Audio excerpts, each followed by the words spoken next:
you can just throw it and it just starts to unroll until the ball's gone. And it's almost like they have to follow these certain paths, and each person or different people in this world play different roles, and they unroll their different balls of yarn as the story, grows or changes, and this person wants this, and I mean, it's just like, it's chaos. And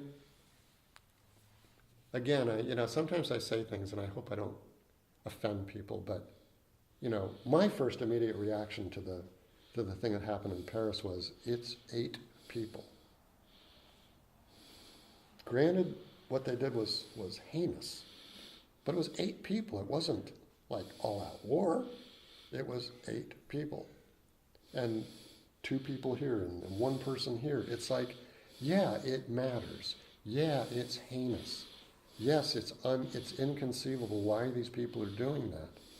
But when you take into consideration that there's 7 billion people on this planet, and these things have happened forever. I'm sorry. You look back into history, and I'm not just talking about our grandparents' history. I'm talking about history. You know, these are part of, unfortunately, these kind of things are part of life. And we don't have to accept them, and we don't have to say, oh, it's just life, I have no reaction to it. But it does help to sort of hold it in that space of, it's happened before, it'll probably happen again. We should intelligently look to see what it is that we might be able to change that might prevent us in the future. And it might not be our generation, it might be the next generation or the next generation. You know, I got into this discussion the other day with some people about, you know, what can we do now that will make the next generation not have to carry guns in the street? Because if we all start arming ourselves and we're carrying guns, then our children and our grandchildren and the young people that we're around are going to see us doing that and think that they need to do it too. And all that does is foster that fear and protectiveness, I think, unsubstantiated feelings of protectiveness because it's based out of fear. We're just going to continue to push that into the future generations. So and I don't have an answer to this, but my question is, what do we do now to stop the cycle of this going forward? Not stop the cycle of bad people doing bad things, because I don't think you ever can. But let's not push the fear. Let's not push the I don't know the right word. Just the high intensity feelings forward into the next generations. When is it going to stop? You know, when are we going to, I said this in a post, and it sounds lame as hell, but, you know, when are we going to give peace a chance? We've never tried to give peace a chance. We've tried everything else in this world, but we've never sat there and said, let's do nothing and see what happens. It can't be any worse than what's happening now.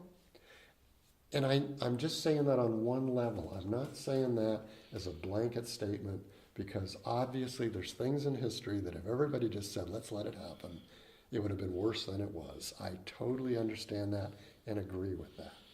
But this is not then, this is now. This is 8 people here and 2 people here and 1 person here. This is not, you know, a world war. It's not, it's just a question of, if these people didn't have an audience, if they didn't have the media building up what they're doing, if there were no coverage of these things, they probably would not happen, because they're done for effect.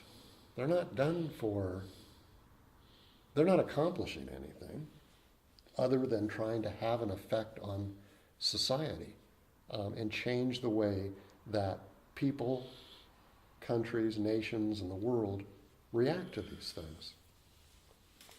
Again, I'm not throwing out solutions.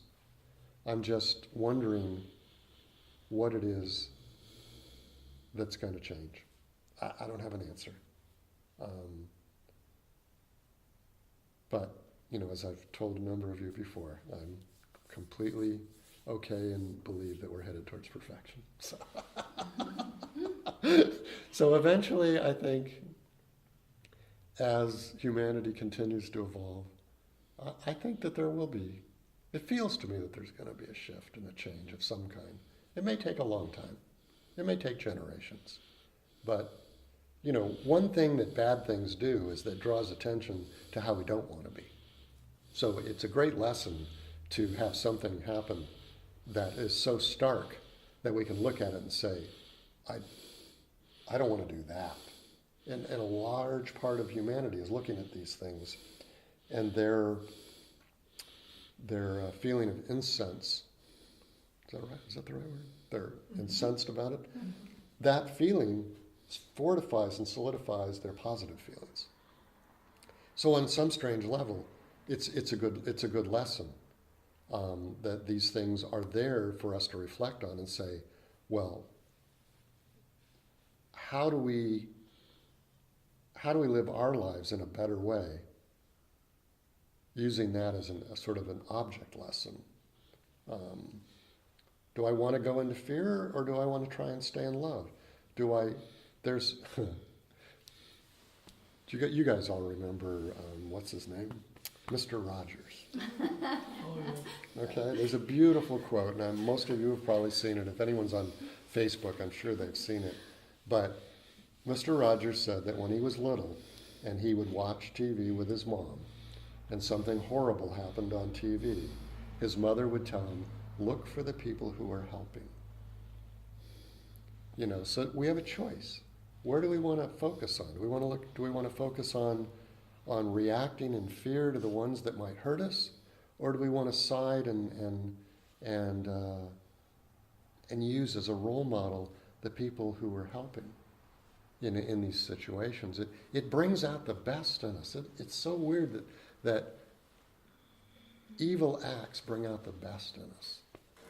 It's just, to me, it's like there's the secret of how things will change, is that the natural reaction of people that don't have any particular issue or have been hurt in some way to not be able to feel like that. But the natural reaction for most people is to help and not, the people with the loudest voices are the ones feeling all the fear. They're screaming, let's not do, at every level, from the world stage down to the family level. The ones that are feeling the fear are the loudest voices, and then it makes you think everybody's afraid, But if we focus on what do we want, what would we do if we were there, Instead of saying, well, I'd shoot them all, it's like, I know I wouldn't. Nobody did, But what you did see was stories of people protecting other people dying for other people they didn't even know. There's a great story on the news the other night about that fellow that grabbed that lady and just protected her and said, I got you. God, when I read that, I burst into tears, just because, wow, that is the ultimate human reaction to someone they don't even know, And that man had a family, And yet, as a human being, he acted at that level. That's amazing. That gives me faith in humanity. Absolutely.